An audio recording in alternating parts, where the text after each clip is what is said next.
For her beauty, youth and wealth, Michelle was disliked by her friends and acquaintances. The girl looked down on everyone, regardless of their status, and considered herself better than anyone in her circle. Not to mention those who lived in a crowded high-rise building. The rich beauty did not hesitate to show her contempt for those who depended on her. At the same time, no one dared say a word against her, as her father was a big shot. Despite her stubborn character, Michelle had warm relationships with her parents. But sometimes, even her mother and father did not understand how they managed to raise such a naughty girl. It was sometimes very difficult to get along with Michelle. If she decided on something, she would not calm down until she achieved her goals. And she didn't care if her desires could cause discomfort to someone. She did not have any true friends. She considered all the girls jealous, waiting to harm her. But by some miracle, she managed to maintain a relationship with Anita, the daughter of wealthy parents, whom she met in London while studying. Abroad, the girls tried to stick together and continued to be friends at home. To tell the truth, it was difficult to call their relationship a friendship. Rather, it was an eternal struggle between two beautiful and well-off girls who did not know what else to do to outdo each other. The girls competed in dresses, jewellery, parties and resorts, and always stayed approximately on an equal level. However, in the end, Michelle still won. She received a marriage proposal and was preparing for the wedding. Christopher was a groom to envy, a handsome man from a wealthy family, who had achieved a lot in his 27 years. Michelle sincerely loved him and could not wait for the wedding day. Anita, also surrounded by many admirers, had not yet found a worthy guy. She would also not refuse to marry a man like Christopher, but he was taken away from under her nose by the swift Michelle. It was difficult for Anita to get over her failure. Being upset, she bought herself a new sports car to comfort herself in this situation. The girl wanted to boast to her friend, and she suggested taking Michelle to the bridal salon to buy a dress. Michelle already had 2 luxurious wedding dresses made especially for her, but she wanted to have a spare dress just in case. This was a tiny detail that needed to be completed because everything else had already been paid for, reserved and purchased. It was decided to buy a ready-made dress at a bridal house, which only a girl from the upper class could visit. The entrance was closed for mere mortals. In a cheerful mood, Michelle and Anita sat down in the new shiny car and went to the salon. As soon as Michelle, a tall brunette with big grey eyes and legs up to her ears, emerged from the fitting room in a magnificent white dress, Anita couldn't hold back. Her lips trembled, tears welled up in her eyes, and her hand reached for the glass of champagne that the salesperson politely offered her. Now it's clear why bridesmaids are offered champagne, Anita grumbled to herself, so that it won't be so bitter that they are not the ones getting married. The next dress was even better. Anita quickly finished her glass and reached for the next one. She didn't keep track on how much she drank, but she knew she couldn't endure this torture of someone else's happiness without the sparkling wine. One thing pleased her. Michelle didn't choose the dress in the end. Anita criticised her choice and said she wouldn't wear such a peasant dress from a 5-year-old collection. As they left the salon, the bride complained tearfully about the lack of normal shops in the city, and didn't even notice that her friend was noticeably drunk.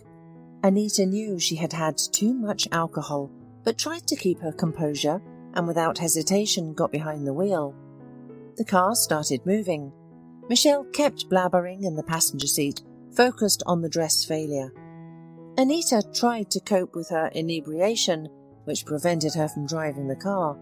Suddenly, the steering wheel went out of control, as if it had suddenly come alive and refused to obey. A sharp blow, Michelle's desperate scream. The car fell off the bridge and got into the water, carrying 2 friends with it.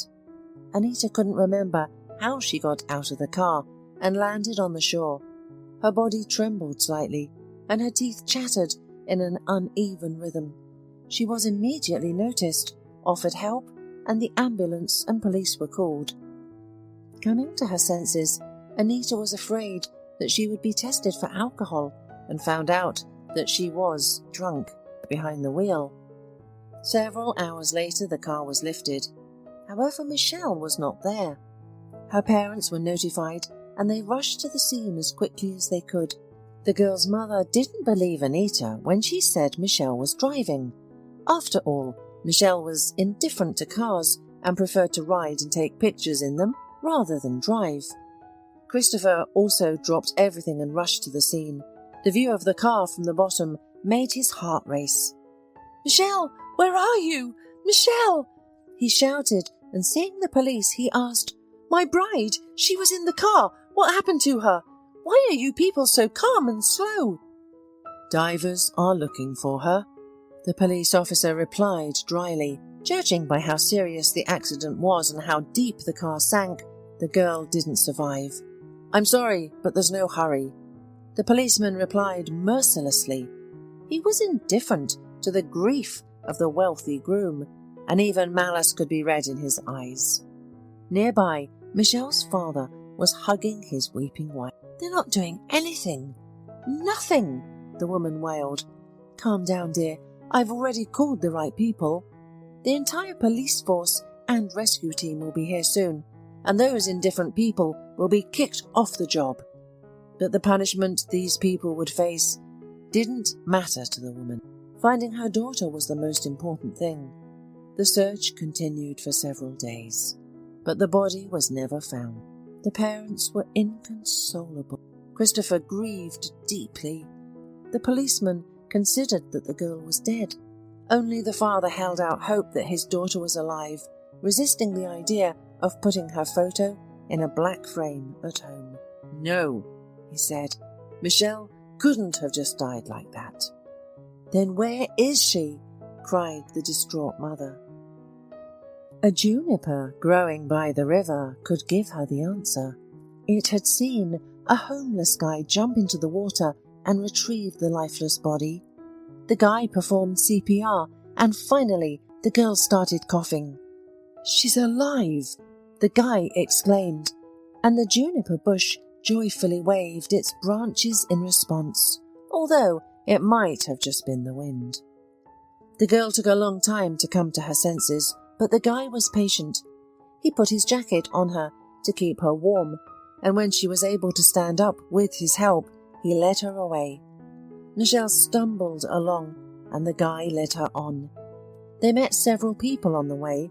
Some looked at the homeless guy and his muddy companion with disgust. Some laughed and winked. "What happened to you? Why were you in the water?" The guy tried to find out from Michelle, but she just shook her head and muttered something unintelligible. They walked for a long time. The girl was running out of energy. The air smelled bad, and she vaguely realized that she was in a city dump. They kept going, bypassing the stinking piles of garbage. Finally, they ended up in a shack made up of everything that came to hand. Old wooden doors, burlap, boards, and pieces of polyethylene. There was a fire burning nearby where sardines were being grilled. 3 stooped figures were nearby. "Here," the guy said, "meet Mermaid. I caught her in the river today, and I have to say, it's my luckiest catch." The figures straightened up and began to study their guest carefully. The girl also looked at them, absent-mindedly and fearfully. She couldn't tell if what was happening to her was real or a dream. One of the presenters was an old man, and the other 2 were younger, but they were all clearly people who had been thrown to the side of life. "So what's your mermaid's name?" the old man croaked. "I don't know, she's silent," the guy replied. The other 2 came closer and began to examine the girl. "She's pretty," one of them grinned unpleasantly.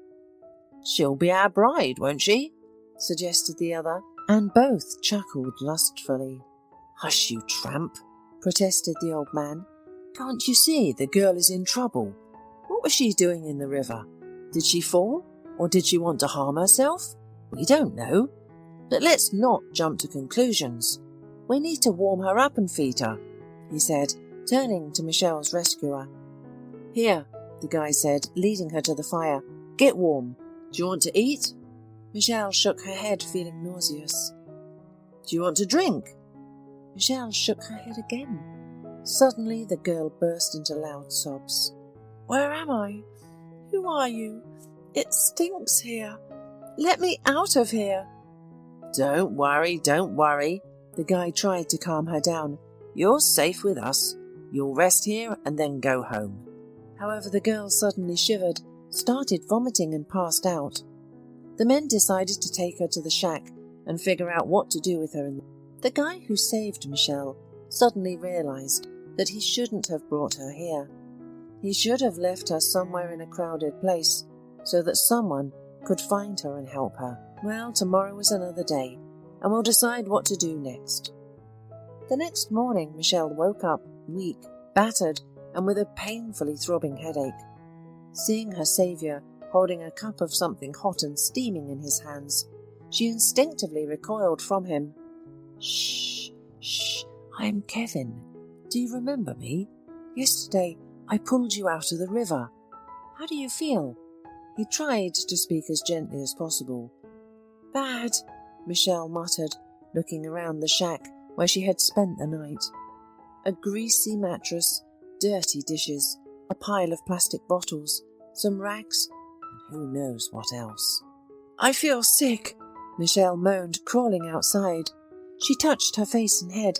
Her face was swollen and her head was bandaged. But the worst thing was that the girl couldn't remember who she was, where she was from, or how she ended up here. She only understood one thing: something had happened to her, and she needed to get out of here urgently. Kevin tried to talk to Michelle, but to no avail. The girl didn't want to talk to him, and was afraid to admit that she didn't remember her name. Periodically, the guy had to fend off 2 guys from yesterday, who clearly wanted to get to know the girl better. Kevin never left Michelle's side, constantly watching over her. He only left when he saw that old Donovan was beckoning him with his finger, holding a newspaper in his hands. "That's the twist of fate. That's the twist," the old man said mysteriously, pointing to the front page. Under the headline announcing the disappearance of a millionaire's daughter was a photo of Michelle. Kevin was shocked. "Well done, Donovan. I'll take her to the police and I'll get a reward," he said happily. Wait, don't rush," the old man interrupted him. "Believe it or not, I know this. Michelle like the back of my hand. I didn't recognize her yesterday because she was all in the shadows and covered in dirt." "How do you know her, Donovan?" Kevin asked, surprised. "Do you really think that I've been hanging around in a dumpster all my life? No. Before my son made me give my apartment to him and then kicked me out onto the street, I worked and earned well. I worked as a gardener for wealthy homes and had a good reputation. I took care of the most capricious and sickly plants, and I trimmed the bushes so skillfully. Oh, if you had seen my art. But then my son kicked me out, and life went downhill." "Oh, Donovan," Kevin said, "let's get to the point. What do you know about the girl?" "Oh yeah," Donovan remembered. "I worked in the house where this Thorne lived with her parents. I've never met a worse girl. She had a quarrelsome character, always finding fault with everything and everyone. She bullied all the servants, ordering them to redo things 100 times. And I got some of it too. Oh, I didn't believe in this boomerang before, but now I see it with my own eyes. It's all true. All that evil has come back to her, and we have to teach her a lesson for everyone she hurt." Listening to Donovan's story, Kevin was amazed. "Oh, come on. What do you have in mind?" he asked. The old man scratched his head. "Nothing special. Let her live here with us on the dump, experience real life, and then we'll send our princess to her palace. Apparently she lost her memory when she fell into the river, So until she remembers, let her taste our hard life. Kevin agreed without hesitation. He hated spoiled rich kids so much. 2 years ago, a wealthy heir crashed into his car, and in that accident, Kevin's pregnant wife died. The grief-stricken young man gave away all his money, even sold all of his property, just to hire good lawyers and put the spoiled rich son behind bars. However, the rich guy had more money and good connections, and Kevin couldn't prove anything. Feeling guilty towards his deceased wife and son, he drowned his sorrows in alcohol and ended up in the city dump. Meanwhile, the rich guy continued to drive around in his brand new car and felt like the owner of the city. That's why Kevin quickly agreed to teach the princess a lesson. "Do you really not remember anything?" he asked Michelle. "Nothing," she grunted. "Don't you even remember that I'm your husband?" Hearing these words, Michelle raised her head, and 2 of Kevin's friends burst out laughing. "Husband?" The girl was surprised. "Yes, that's right. My name is Kevin, and you're Michelle. My little Michelle, remember?" Hearing her name, the girl flinched. "Yes, you're right. I'm definitely Michelle." "I know everything," Kevin laughed. "Yesterday you were gathering beer bottles and cans on the beach and drinking the leftovers. No wonder you suddenly lost your balance, stumbled and fell into the water. Splash! I barely managed to pull you out." "I was gathering bottles." Michelle couldn't believe her ears. "Yes, and you call this a drunken hunt? There's always something tasty left on the bottom for you. Don't worry, my dear, you'll sober up soon, and we'll go gathering bottles again." These words made Michelle feel sick. She grabbed her head and stomach, sat down on the ground, and tucked her knees under her chin. "This is a dream, a real dream," she repeated. However, the pungent smell around her hinted that everything was actually happening. At first, Michelle resisted everything that was happening to her. She cried and whined, but soon realized that if she didn't work, she wouldn't eat. After a couple of hungry days, she was ready to collect metal, tin cans, or search for food in terrible places. Over time, Michelle got used to this life and sincerely believed that Kevin was her husband. It should be noted that Kevin didn't live in a shack. This was his office. With the money left over from selling his apartment, he bought a dilapidated house and was constantly fixing it up. The house was in such bad shape that it would have been easier to build a new one, but Michelle was happy with it after living in a shack. She tried to bring order to the house, but everything slipped out of her hands. The girl was inexperienced as a housewife since, in her previous life, she had never held a broom, a rag, or even a paintbrush. After starting to live with Michelle, Kevin completely stopped drinking and even began to think about returning to his normal job.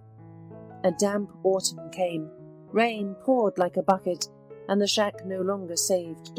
The younger tramps went to the village and found some work with housing, but there was nowhere for Donovan to go.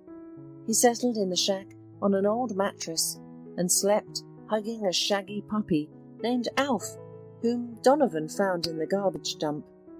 Someone had thrown away the weak and sick puppy, and Donovan took him in. Now the black puppy, with a reddish tan, thanked his saviour by keeping him warm on cold evenings and frosty mornings. Learning how difficult it was for Donovan, Michelle protested. "Kevin, aren't you ashamed? Donovan is all alone and we're living here under a roof. You have to take him in with us right away." Kevin agreed and brought the elderly man and his puppy into the house. "Here, Donovan, I've prepared a bed for you. I hope you'll be comfortable," the girl fussed. "We need to restore your documents so that you can receive your pension. You're entitled to it. We won't take anything from you, but you need warm clothes because the cold is coming soon." Donovan was so surprised that his mouth dropped open. He never expected such changes. When they were alone, he said to Kevin, "Listen, Kevin, you've gone too far. It's been a long time since you should have returned the girl to her family. You've trained her enough." "Wait, Donovan," Kevin was surprised. "Did you come up with the idea of re-educating Michelle?" But I thought only a couple of weeks. And what are you doing? I won't give her up, Kevin said firmly. She's my wife. I really like her. Well, look, Kevin, they'll put you in jail for that, Donovan warned him. And a little later, Kevin's plan almost failed. He went to the city on business and, at his own risk, took Michelle with him. The girl felt uncomfortable among the well-dressed people, most of whom looked down on her. One girl in particular stared at Michelle in disbelief and then rushed to her car. Yes, it was Anita who recognized Michelle. In the car, she grabbed her phone to tell Michelle's parents that she had seen their daughter, but then decided, to hell with it. Let her figure it out herself. Hitting the gas, Anita sped home, frightened and at the same time pleased with her action. Michelle quickly forgot about the strange rich girl. Gradually, her life improved. Kevin took any job he could get. Donovan restored his documents he had lost at the very beginning of his life on the street. Now he received a pension and gave part of the money to the young couple. They gradually repaired the house, which confidently turned from an ugly wreck into a pretty and cosy home, albeit modest. A year passed. Michelle made some friends, simple but very nice girls. She planted a garden on the plot with Donovan's help. The adult and large Alf proudly ran around the house, feeling responsible for guarding the house and owners. But most importantly, Michelle sincerely loved Kevin, whom she considered her husband. Over time, the guy himself began to believe in the whole story he had made up. Kevin worked in a warehouse and had progressed from a simple dispatcher to a manager. He did not plan to stop there, as this position was much lower than the one he held before, but he made useful connections, and he got Michelle a job in a good cleaning company. The girl was already skilled, but in the company she underwent additional training and proved herself to be the best, earning the trust of the best houses. Cleaning was done comprehensively, and sometimes Michelle was left alone with her task, but sometimes her partner helped her. The pay was good, but they hurried Michelle to restore her documents. The woman wanted to go to the police, but Kevin tried to dissuade her with different excuses. For now, they let her work without documents, and she took advantage of it. One day, Michelle was taken to a house where there was going to be a celebration. Seeing the house, Michelle felt something strange inside, like déjà vu. Michelle wiped surfaces, treated them with polish, but she felt that something was wrong with her. Her partner was angry with her slowness, constantly pushing her, but Michelle couldn't do anything about it. Finally, the girl went down to the hall and started cleaning up there. And suddenly, she was struck like lightning. Her photograph was in a black frame on the fireplace shelf. Only Michelle looked entirely different. Even her gaze was different. The girl's eyes darkened, and then she saw bright flashes of light and room. Yes, it's me! Unable to bear the shock, Michelle screamed. Her partner ran to her. Also, Michelle's mother came down hearing the scream. What's going on? She asked irritably, and then she froze. Michelle, this is a dream. I don't believe it. The woman waved her hands, but soon came to her senses and realized that it was not a dream. She immediately called her husband, and he also came. Running into the room, he stopped and stood rooted to the spot. Then he ran to his daughter and hugged her. Daughter, Michelle, how long we searched for you, my dear. We paid everyone we could to dig up the whole city, but we couldn't find you. Like her parents, Michelle couldn't come to her senses. Her memories were fragmentary, but she remembered who she was and recognized her parents. And she also realized that her husband, whom she loved very much, was deceiving her. She no longer wanted to talk to him, and the guy understood everything. The main thing is not to start drinking, Donovan reassured him. No, Kevin replied. I won't fall into this abyss for the second time. The main thing is not to end up in jail now. It is too late to repent, the old man. Now you need to worry about staying alive at all. These are serious people. They will avenge their daughter. The prospect scared Kevin, but he understood that he was at fault himself. Meanwhile, Christopher came to the hospital to see Michelle, who was just undergoing a routine examination after 2 years of wandering. He hugged the girl for a long time and said many warm words. However, he then reported that, unfortunately, he was getting married in a few days. But Michelle was not upset.